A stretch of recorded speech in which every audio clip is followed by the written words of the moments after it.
Hello student, good morning all of you. Now we start your chemistry lecture.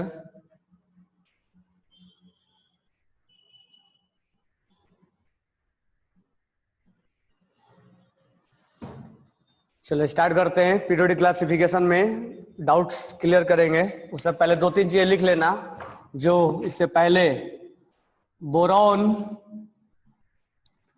वाला और कौन था, sulphur, phosphorus और फ्लोरीन। ठीक है, नॉर्मली सबसे ज्यादा किसका आना चाहिए था, फ्लोरीन का, फिर बोरॉन का, फिर फास्फोरस का, फिर सल्फर का, ये होना चाहिए था, लेकिन ऐसा होता नहीं है। फ्लोरीन, फास्फोरस, सल्फर और सबसे लास्ट में बोरॉन हो जाता है। ये उठ के सबसे पीछे भाग जाएगा, तो इसको स्टार लगा के लिख लो।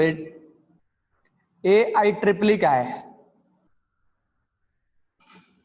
ये AI का है।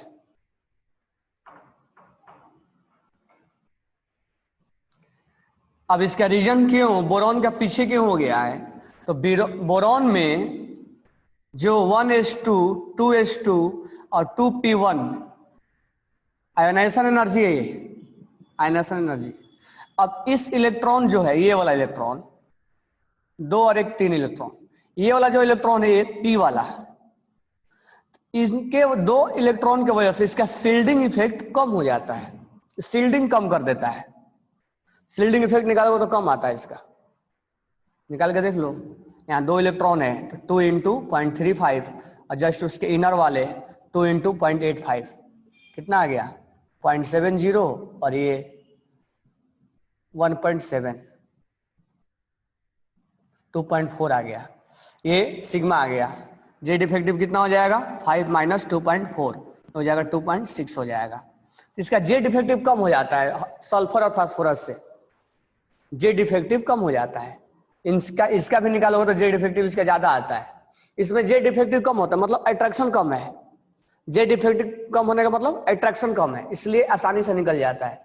तो हम रीजन क्या देंगे कि बोरॉन कम क्यों हो जा रहा है, तो बोरॉन इसलिए कम हो जा रहा है क्योंकि इसमें शील्डिंग इफेक्ट, इन 2 इलेक्ट्रॉन की वजह से इसका शील्डिंग कम हो जा रहा है, मतलब शील्ड नहीं हो पा रहा है, यानी ये आसानी से खींच नहीं पा रहा है, पुअर शील्डिंग इफेक्ट है।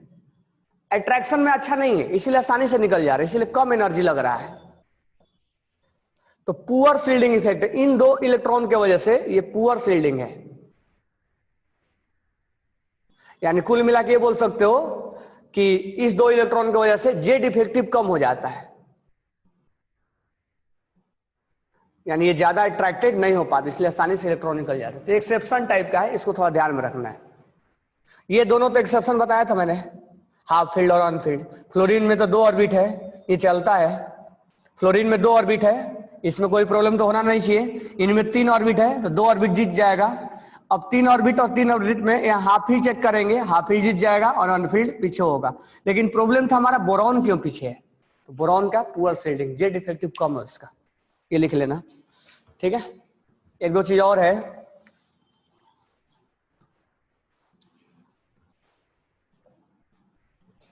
राइट डाउन करना।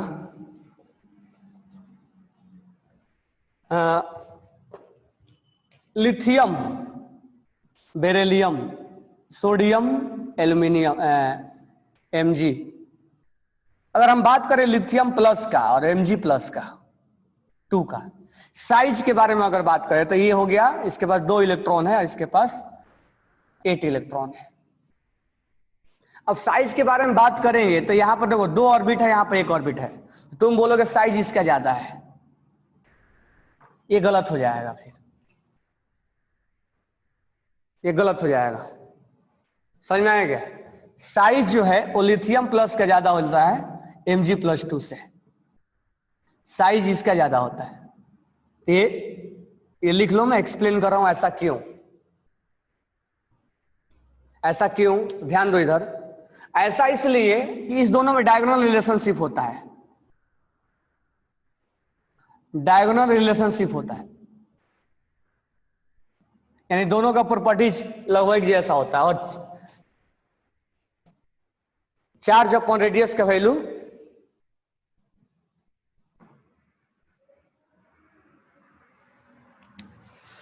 चार्ज अपॉन रेडियस का वैल्यू, चार्ज अपॉन रेडियस का वैल्यू सेम होना चाहिए, डायगोनल रिलेशनशिप। अब देखो इस पे चार्ज +2 होता है, अगर लिथियम के बारे में सोचे तो लिथियम पे +1 चार्ज होगा, रेडियस R लिख देता हूं लिथियम का, और इस पे चार्ज है +2 Mg पे, और इस पे रेडियस Mg का। अब ध्यान से सुनना, ये दोनों वैल्यू बराबर आना चाहिए, तो ये वैल्यू ज्यादा है और ये वैल्यू कम है, तो इसका मतलब बराबर आने के लिए ये वैल्यू ज्यादा गिर रहा है,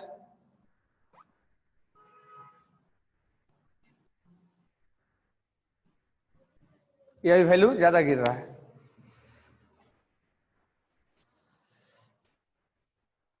रिकॉर्डिंग का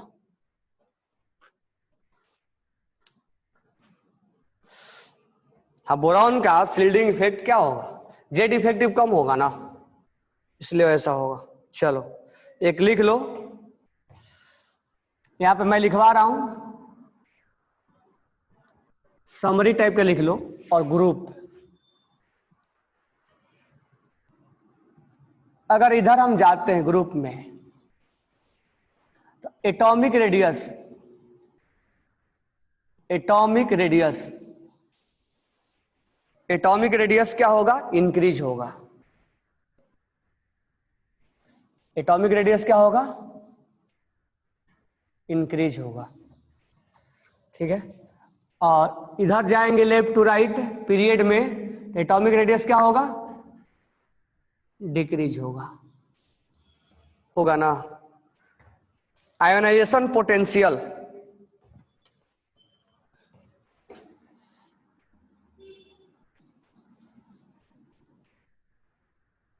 आयोनाइजेशन पोटेंशियल, इधर जाएंगे तो आयोनाइजेशन पोटेंशियल क्या होगा, इंक्रीज होगा, और इधर जाएंगे तो आयोनाइजेशन पोटेंशियल क्या होगा, डिक्रीज होगा।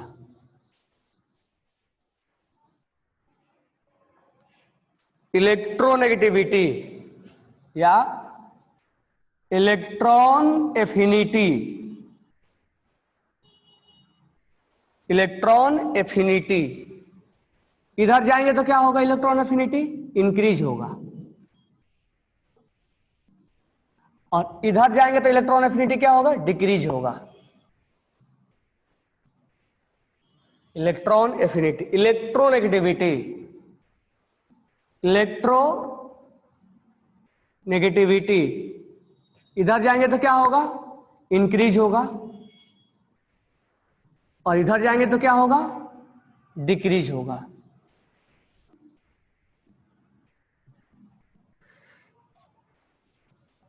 Covalent character of halide, covalent character, covalent character, इधर जाएंगे तो क्या होगा, इंक्रीज होगा, और इधर जाएंगे तो डिक्रीज होगा।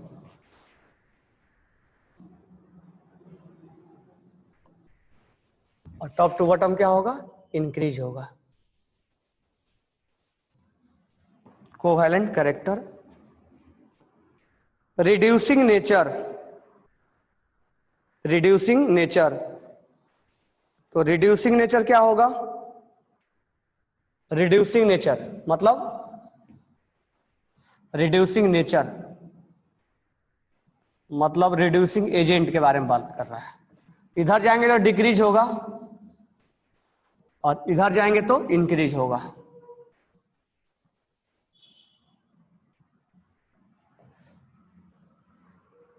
ठीक है। Screening effect, top to bottom increase होगा और इधर भी इंक्रीज होगा। स्क्रीनिंग इफेक्ट, स्क्रीनिंग इफेक्ट, इधर क्या होगा, इंक्रीज होगा, और टॉप टू बॉटम क्या होगा, ये भी इंक्रीज होगा।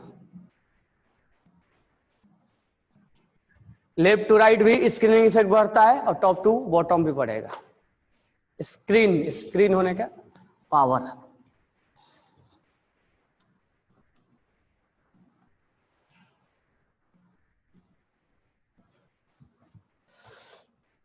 जे defective, effective nuclear charge, effective nuclear charge क्या होगा, लेफ्ट टू राइट इंक्रीज होगा, और टॉप टू बॉटम क्या होगा, कांस्टेंट, बताया था टॉप टू बॉटम क्या होगा, कांस्टेंट।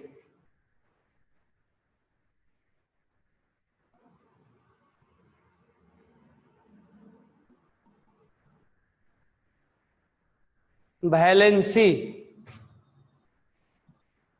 वैलेंसी इधर क्या होगा, इंक्रीज होगा। मैक्सिमम वैलेंसी के बारे में बात कर रहे हैं, इधर क्या होगा, कांस्टेंट।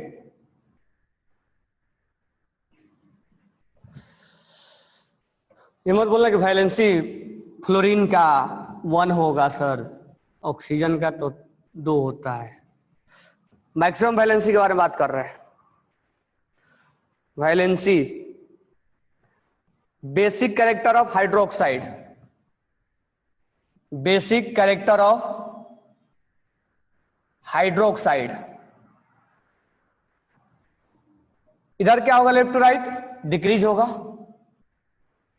इधर एसिडिक होगा ना, इधर क्या होगा, इंक्रीज होगा। Basic character of hydroxide, basic character of hydride, basic character of hydride, hydride बोले तो जहां H जुड़ा हो, जैसे मैं लिख दे रहा हूं BH3 CH4 NH3 H2O HF, ये लेफ्ट टू राइट वाला हाइड्राइड है।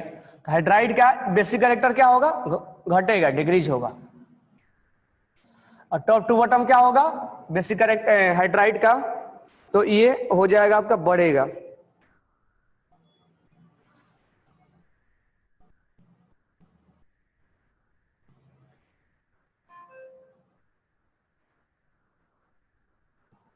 ये इंक्रीज होगा।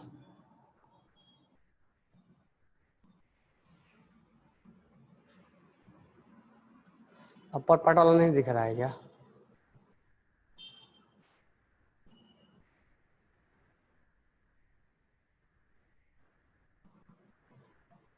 मंजरी sir please explain why Z effective increase left to right, बताया नहीं था क्या, Z effective left to right बढ़ता है। बोरॉन का, कार्बन का, नाइट्रोजन का, ऑक्सीजन का, फ्लोरीन का निकाल के दिखाया था ना, सबका निकाल के बताया था उस समय जब जेड इफेक्टिव निकाला तो बताया नहीं था लेफ्ट टू राइट बढ़ता है। वहां पर जब जेड इफेक्टिव तुम निकाले तो वहां पर जाओ चेक करो, सबका सबका निकाल के मैंने दिया था, left to right top to bottom भी दिया था। या फोर्स ऑफ अट्रैक्शन ही जेड इफेक्टिव है, फोर्स ऑफ अट्रैक्शन ही जेड इफेक्टिव है, तो वहां से निकाल के सब दिया था, वहां जाके चेक करो, नहीं आ रहा तो फिर बोलना। ये हो गया, जेड इफेक्टिव इंक्रीज होगा, वैलेंसी भी इंक्रीज होगा। मैक्सिमम वैलेंसी के बारे में बात कर रहे हैं हम। Basic character of hydride, hydroxide का डिक्रीज होगा, इधर इंक्रीज होगा। Basic character of hydride, hydride क्या, हाइड्राइड बोले तो हाइड्रोक्साइड बोले तो OH, और हाइड्राइड बोले तो हाइड्रोजन, ये डिक्रीज होगा और इधर इंक्रीज होगा।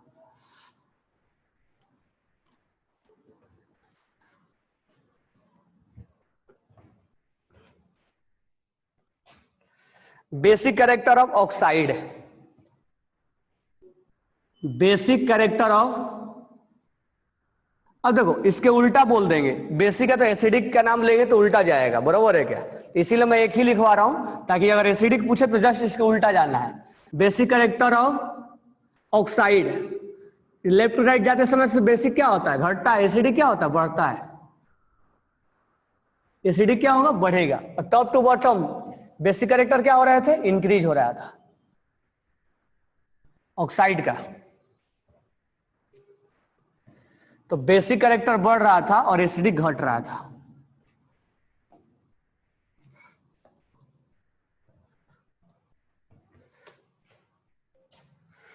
Basic character, strength of oxy oxide,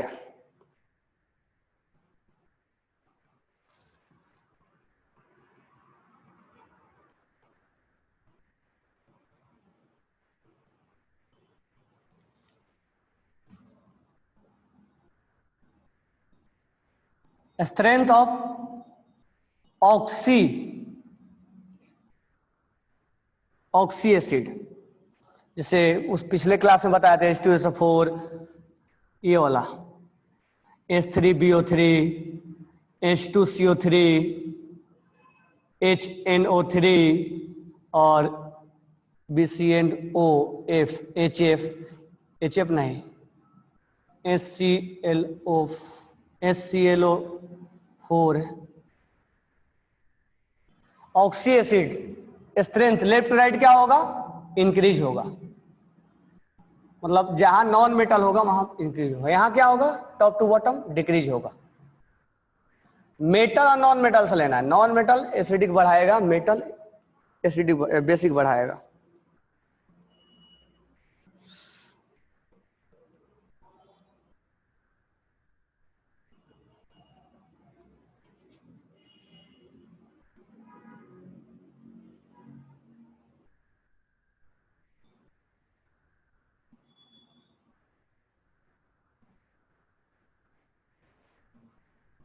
next है इलेक्ट्रोपॉजिटिव, इलेक्ट्रोपॉजिटिव लेफ्ट राइट क्या होगा, इंक्रीज होगा, और टॉप टू बॉटम क्या होगा, डिक्रीज होगा।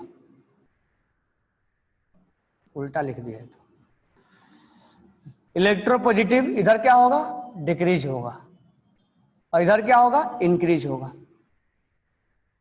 Electropositive loss of electron, loss of electron क्या होगा, डिक्रीज होगा, और इधर क्या होगा, इंक्रीज होगा। Sorry,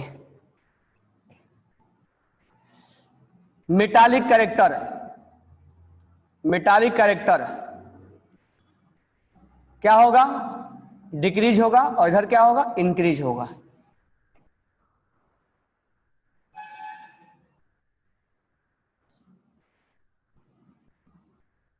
basic character oxide, oxide का बेसिक कैरेक्टर,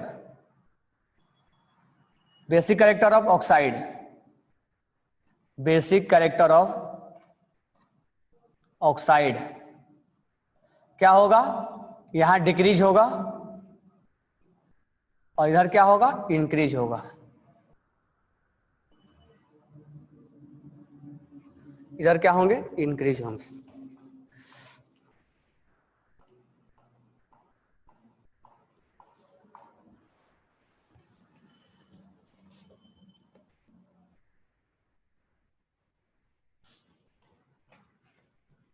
ठीक है,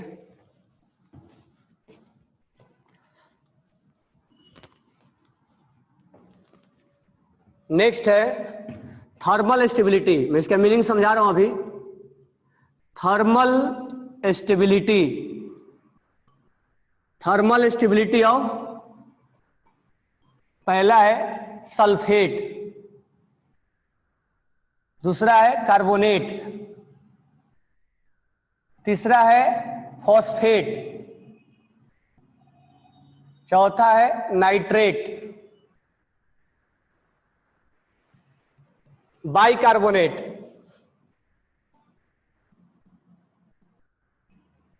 बाइसल्फेट,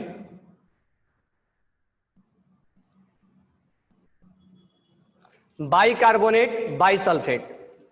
थर्मल स्टेबिलिटी के अगर हम बारे में बात करें, थर्मल स्टेबिलिटी के बारे में अगर हम बात करें तो थर्मल स्टेबिलिटी सल्फेट का यानी SO4-2, कार्बोनेट का CO3-2, H3PO4-3, NO3-1, HCO3-1, HSO4-1, इनका अगर हम टॉप टू बॉटम बात करें तो इंक्रीज होता। क्यों? तो इसका केमिकल बॉन्डिंग में मैं सिखाऊंगा।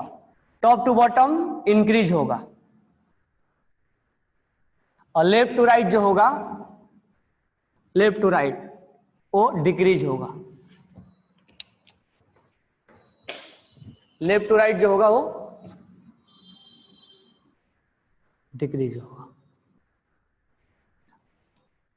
अब थोड़ा सा इसका मीनिंग समझा दे रहा हूं मैं। Density, density top to bottom increase होगा, कहीं का एक्सेप्शन है। और लेफ्ट टू राइट जो होगा वो first increase then decrease, first increase then decrease.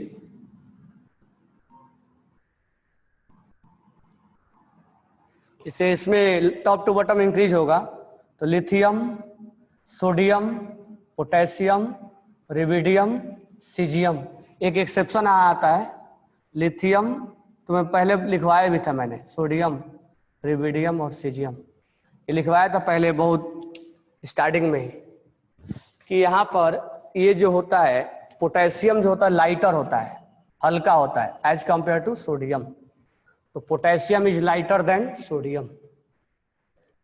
Nitrate, thermal stability अगर हम बात करें तो देखो यहां ध्यान से, थर्मल स्टेबिलिटी का मतलब क्या होता है, जैसे सल्फेट है, हमने लिखा एन lithium sulphate Li2SO4, sodium sulphate Na2SO4, potassium sulphate हलीना के रब, रिविडियम सल्फेट, सीजियम सल्फेट। तो ये जो सल्फेट हैं या कार्बोनेट, कार्बोनेट क्या होंगे, Li2CO3 as it is CH2CO3। Phosphate कैसे होंगे, तो Li क्रॉस मल्टीप्लाई कर दो 3 और PO4 होल ट्वाइस, सॉरी 1 होगा, और यहां पर हो जाएगा सीजियम और PO4, उसी तरह से बाई कार्बोनेट हो जाएंगे।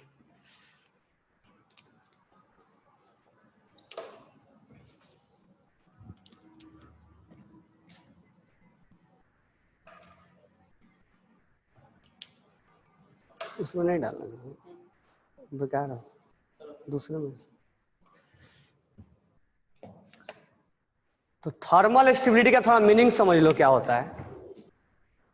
थर्मल स्टेबिलिटी, थर्मल मतलब हीट और स्टेबिलिटी मतलब स्टेबिलिटी। तो थर्मल मतलब हीट देने के बाद भी वो बॉन्ड ना टूटे, थर्मल मतलब हीट, और स्टेबल मतलब हीट देने के बाद भी, मतलब बहुत ज्यादा हीट नहीं, हीट देने के बाद भी ये बॉन्ड जल्दी ना ब्रेक हो, इसमें जल्दी ब्रेकिंग ना हो, इसमें हीट देने के बाद ये जल्दी ब्रेक ना हो, अलग अलग मत हो जाए, सीजियम और सल्फेट अलग अलग मत हो जाए जल्दी, इनके बीच में आयनिक बॉन्ड है, ये जल्दी बॉन्ड ब्रेक ना हो जाए।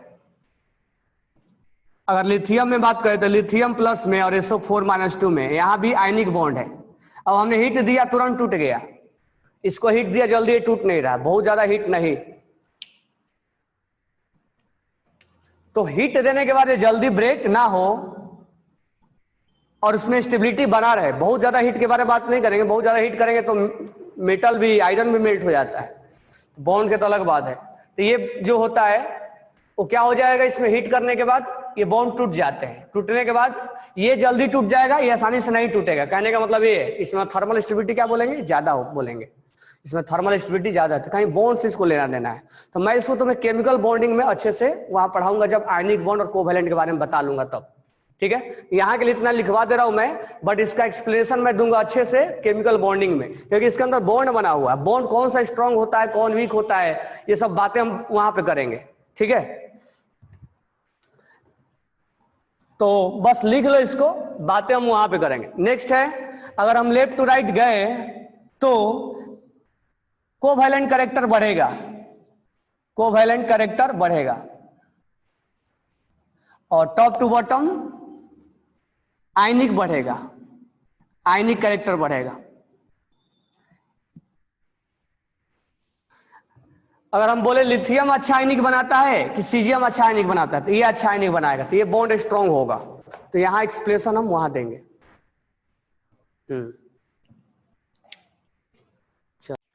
तो नाउ लिख लेना anomalous properties of group period number second, anomalous properties of group period number second, anomalous मतलब डिफरेंट प्रॉपर्टीज। तो जो पीरियड नंबर 2 होता है वो डिफरेंट प्रॉपर्टीज दिखाता है। क्या क्या डिफरेंट होता है, क्यों होता है, तो हम अच्छे से थोड़ा केमिकल बॉन्डिंग में डील करेंगे, ठीक है। बट यहां देख लेते हैं क्या क्या कर रहा है। देखो लिथियम, अगर मैं बात करूं हलीना के,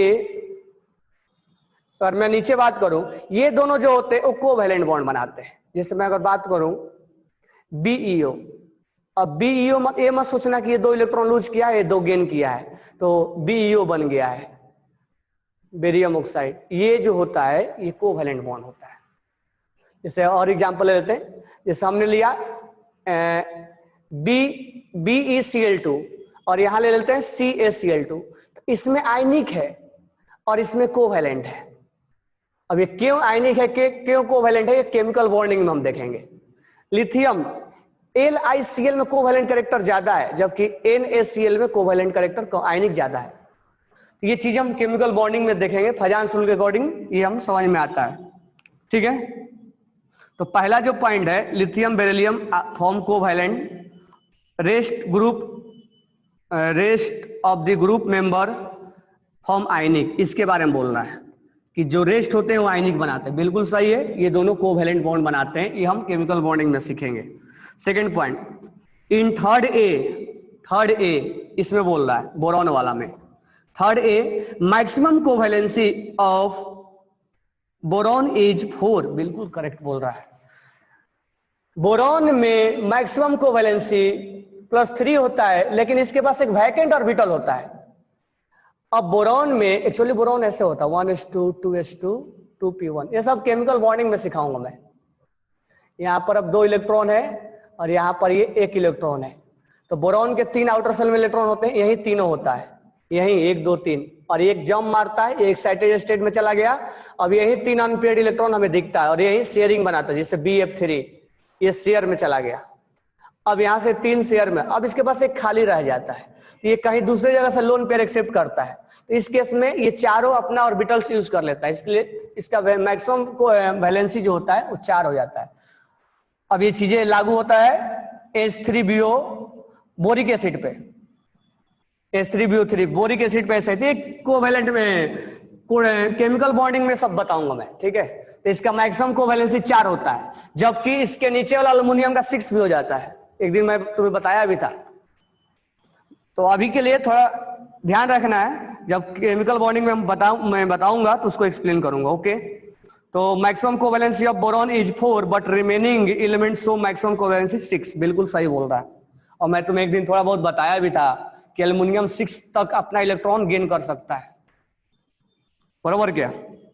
तो इसको थोड़ा ध्यान में रखो, केमिकल बॉन्डिंग में बहुत अच्छे से हम डील करेंगे, okay. Third point, first member of p pi bond display ability to form p pi multiple bond another, ये तो to another second period as compare to subsequent member, this reason of the small size, बिल्कुल ये सही बोल रहा है। अब ये जो है हम आगे इसको हालांकि पढ़ेंगे। अब कार्बन कार्बन डबल बॉन्ड बनेगा, हालांकि कार्बन 4 बॉन्ड बनाता है। तो ये देखो एक सिग्मा होता है और एक पाई होता है, ये हम केमिकल बॉन्डिंग में पढ़ेंगे। सिग्मा होता है, एक पाई होता है। ये जो पाई होता है, ये इलेक्ट्रॉन जो होता है पी का होता है, और ये इलेक्ट्रॉन पी का होता है, पी ऑर्बिटल्स का। जैसे ऑर्बिटल्स एस का है, पी का है, पी का है। तो कार्बन का ये जो इलेक्ट्रॉन होंगे पी का, कैसे 1s2 2s2 और 2p2। तो यहाँ पर 1s2 और 2p2 मान के चलो ये 2 इलेक्ट्रॉन है, ये जंप मारा। अब ये 4 इलेक्ट्रॉन में से कार्बन के आउटर शेल में 4 इलेक्ट्रॉन होता है, तो एक एस का होता है और 3 पी का होता है। तो ये दोनों इलेक्ट्रॉन पी के हैं, एस के नहीं हो सकते। वो केमिकल बॉन्डिंग में मैं बताऊंगा कि एस के क्यों नहीं हो सकते, पी के हैं। तो और डी के भी नहीं हो सकते, क्योंकि इसमें डी होता ही नहीं है। तो ये दो जो पाई बॉन्ड बना है, इसको पी पाई बोलते हैं। तो कहने का मतलब ये हुआ कि कार्बन और कार्बन या नाइट्रोजन ये कार्बन ये अपने आप में डबल बॉन्ड बना लेता है। मतलब ये पी पाई इसको बोलेंगे। नाइट्रोजन पी पाई बनाता है। अब देखो एक सिग्मा है और ये पाई है और ये पाई है, तो केमिकल बॉन्डिंग में सीखेंगे हम। और ये पाई जो है इसका नाम हम क्या बोलेंगे, पी पाई। ठीक है, ऑक्सीजन में डबल बॉन्ड बनता है तो एक सिग्मा होता है और एक पाई होता है, तो पाई को हम क्या बोलेंगे, पी पाई। ठीक है, अब यहां पर जो फास्फोरस होता है P4, इनमें डबल बॉन्ड नहीं होता है। एक बार मैं तुम्हें जब मैं लिखवाया था तो बोला भी था कि इनमें डबल बॉन्ड नहीं होता है, ये ऐसा होता है, दोनों में सिंगल बॉन्ड होते हैं। तो ये ज्यादा सिंगल बॉन्ड बनाते हैं, ये अपने आप में या इंटर कन्वर्जन में से NO CO, ये जो है वो डबल बॉन्ड बना लेते हैं अपने आप में, यानी मल्टीपल बॉन्ड मतलब डबल और ट्रिपल बॉन्ड, यानी पी पाई बनाते हैं। जैसे कि S8 का तो मैं तुम्हें बताया था क्राउन शेप, सही है ना, 8 है, 1 2 3 4 5 6 7 8, ये देखो सिंगल बनाया। तो जो नीचे वाला होते हैं वो सिंगल बनाते हैं।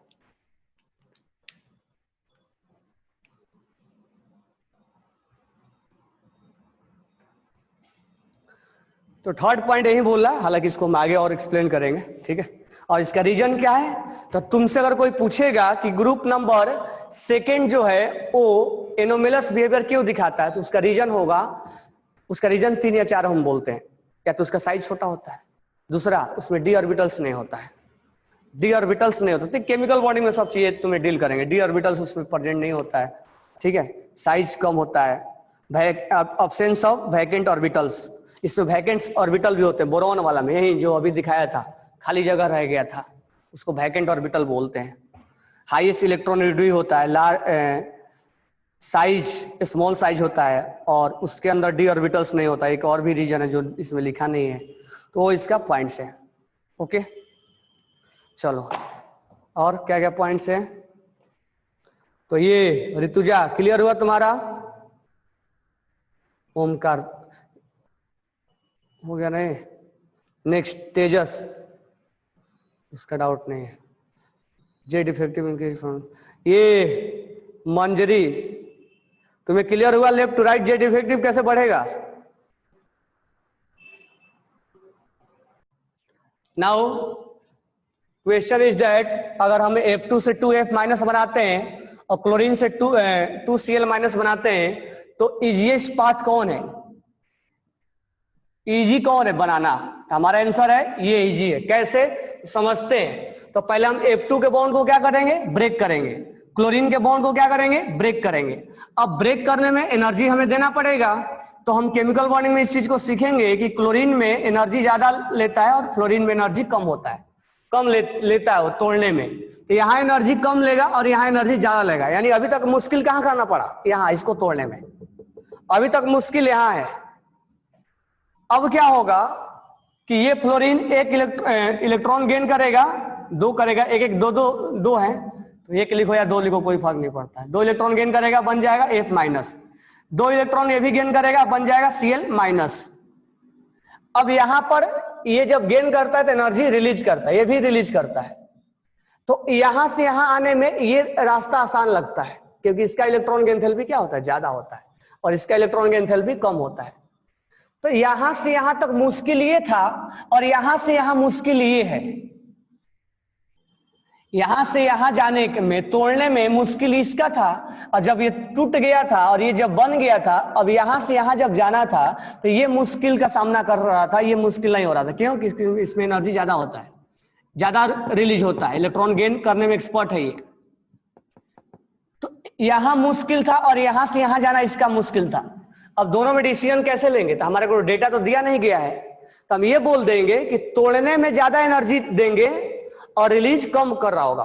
तोड़ने में 50 दिए होंगे हमने और रिलीज 25 ही कर रहा होगा, और यहां तोड़ने में 10 दिए होंगे और रिलीज जो है वो -15 कर रहा होगा। तो कुल मिला के दोनों का, यहां से यहां दोनों का सम कितना हुआ होगा, 10 - 15 कितना आ गया, -5 किलो जूल, और यहां से यहां कितना आ गया, +50 और -25 कितना आ गया, +25। तो कौन हमारे लिए अच्छा है, माइनस वाला अच्छा है। अब बात है कि हम डेटा नहीं जानते, हम आइडिया लगा रहे हैं, बरोबर है क्या, समझ में आया। तो कल डाउट लेके आओ, तो हमारे इसमें इजीएस्ट पाथ कौन है, ये वाला इजीएस्ट पाथ होगा, क्योंकि यहाँ से यहाँ ये मुश्किल है और यहाँ से यहाँ ये मुश्किल, लेकिन ये मुश्किल बहुत ज्यादा है। ये इतना ज्यादा है कि इसके अच्छा होने के बावजूद भी ये खराब कर दे रहा है इसको, ये बात है। ये अच्छा होने के बावजूद भी इसको खराब कर दे रहा है। अब मेरे को यहाँ से वहां जाना है, पहला बहुत इतना मैं एनर्जी लगा दिया और यहाँ से यहाँ सब जाना है मुझे। अब इतना ज्यादा स्टार्टिंग में एनर्जी लगा दिया, अगला रास्ता कितना भी आसान हो, दोनों का सम मिला के ये कम पड़ जाता है इसके अकॉर्डिंग। ओके, तो प्रॉब्लम नहीं होना चाहिए इसमें।